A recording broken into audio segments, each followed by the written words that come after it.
Welcome to Success at Scale with Triple G Ventures. A lot of people say, hey, we don't need to do the strategy. Let's just go get the sales. Let's just go introduce the product. Let's skip that part. Is that something you've seen? We engage like any business in terms of our service and our customers and the relationships we have. We engage with a certain type of company, and certain sometimes we find that perfect chemistry of a working relationship. And I would hazard a guess that one of the reasons for that is that those companies value and recognize the piece that we enjoy and the piece that we're good at, which is seeing the fit and thinking about strategy and vision. And the more transactional a business is and the less connected with its own vision and purpose and why, that probably is reflected in their recruitment brand, on their attitude to hiring and building teams.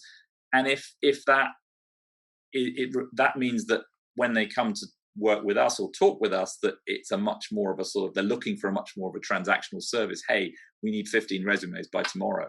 We will say to them, that's not us.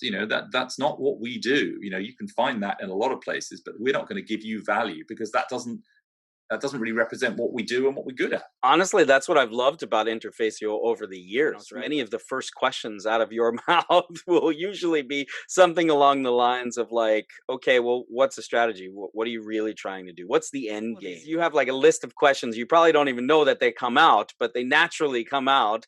And those are the questions that distinguishes, I think, distinguishes your company. And it's like, it's really, it's meaningful to a business. It's not just like, here's some resumes, to your point. It's much more about that purpose and how it's really going to scale or grow a business or solve the problem, whatever it might be. To me, that's what I love about Interfacio. Not to give you a little plug, but I'll give you a little plug.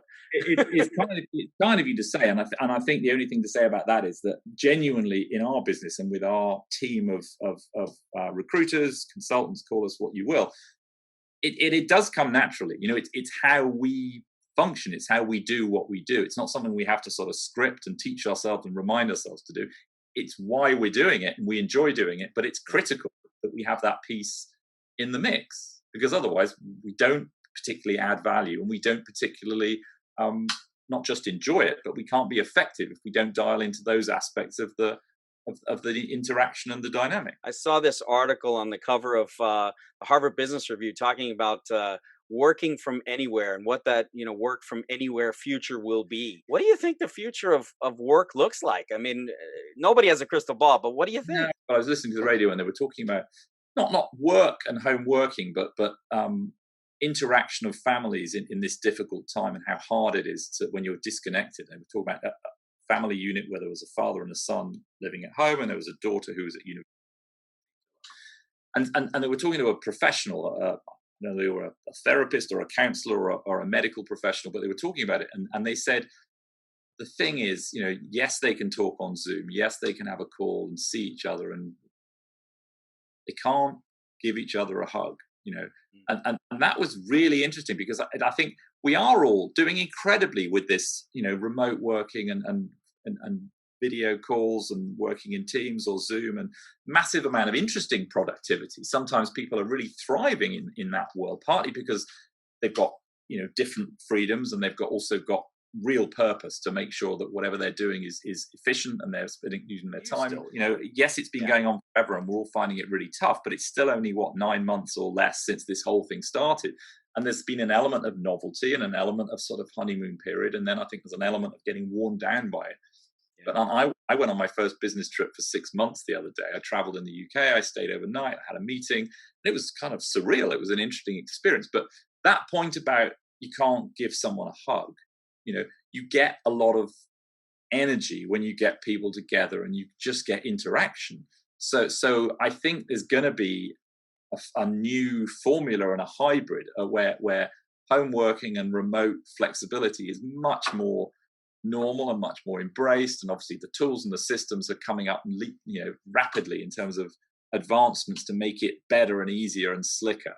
But the bit that creates the real magic at the heart of a business or a plan or a dream, it's still hard to get that remotely. I mean, we're looking at innovating some new pieces in our business, which is very much part of closely related to the future of what work looks like, and it's more around the coaching support side than it is around recruitment. But it's coaching, supporting people who are in transition, who've maybe lost their job and looking to reset their own career purpose.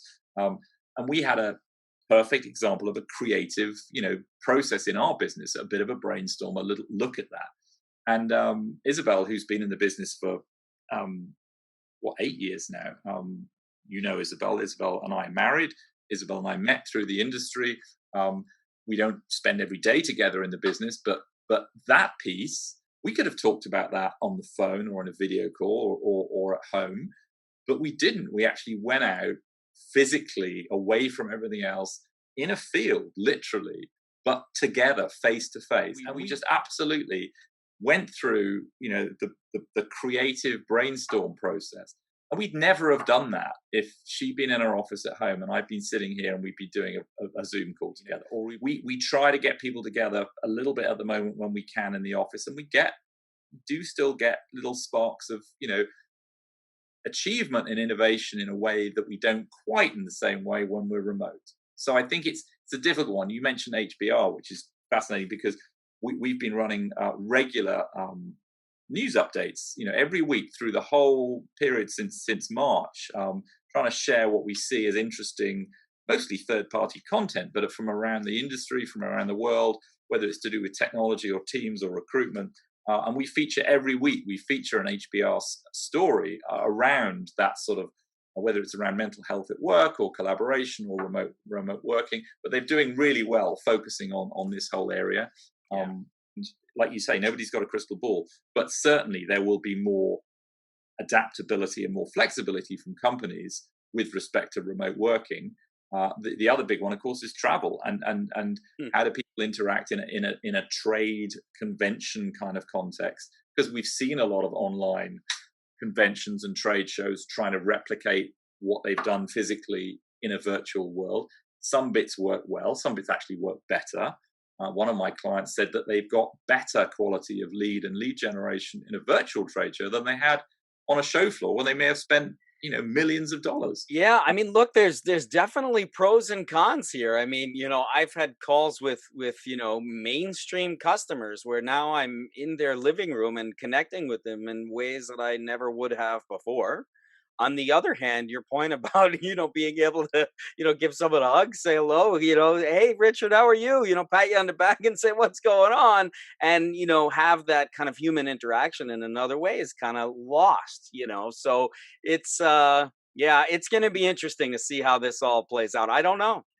I think it's almost too early to judge. I can slightly already put my finger on situations where you've slightly lost that chemistry of connection, with someone. This is still, however well it works, however slick it is, it's still, a little bit one step removed. And also it's a luxury. We can't have it all the time. If you could live with a screen and a camera and a microphone and you could literally project yourself into anyone else's space, maybe we'll get to a point where it does become more intuitive and does create more of that actual personal chemistry, which can be the catalyst for massive innovation or creativity. But yeah, what kind of, real world advice would you, give to somebody that's either reinventing or turning around or accelerating either themselves or their businesses right now? I think there's two things. I think one is know yourself, as in be realistic. Be ambitious, but be realistic and know yourself about what you are, what you're not, what you really can achieve, how you might perform best. I think there's some interesting tools that have come around in the last few years, and we're looking to get more involved with delivering around this area in self-assessment, around the sort of psychometric exercises, but not so much in terms of technical performance or discipline or delivery, but more in terms of flow. What makes somebody really tick? And I think if you can invest a little bit of time, and these things aren't expensive, in knowing yourself in terms of what makes you as a person tick. When are you at best in flow? We all look back and you go, well, I'm good at doing that. I can do spreadsheets. I can talk to people. I can add numbers. But actually some of it we've taught ourselves, and some of it is just natural. And the music is a great example. And you may be able to play a great samba, but you may not be naturally a Latin player. You may have taught yourself do it, but actually you may just be a rock guy. And the same with work and business. Know yourself, invest a little bit of time in assessing your own skills and capabilities, and know what you don't know what you're not, and be willing to admit it, and hold your hand up and say, that's just not me. I don't enjoy the routine discipline of management or coaching, or I don't enjoy crunching numbers. It's just not what I do. So first of all, know yourself. And the second thing is that why thing. Whether you're on your own, you're starting out or looking for a new job, or whether you're starting a business, or whether you're already into a new startup business, just anchor around your purpose and your why. Because if you've got that and you know what it is, you can go anywhere. You can do what do whatever you want to do if you know why you're doing it, and you can articulate it. If you're doing it because you think you should, or because you're under pressure to do it, or you feel it's what you've always said to yourself you should be doing, but really maybe your heart's not in it, it won't work. It won't be successful, and you'll be wasting time. So I think know yourself and know your why. Those are the two things. Well, Richard, that's some powerful stuff. I got to say, this has been a real pleasure catching up with you. And hopefully, there's a lot of people out there that will take your advice, because it's really some good stuff. Thank you again for joining us. And you're the man, Richard. Be well, brother. Talk to you soon. Thank you. I've enjoyed it. And I wish I could come and have a play.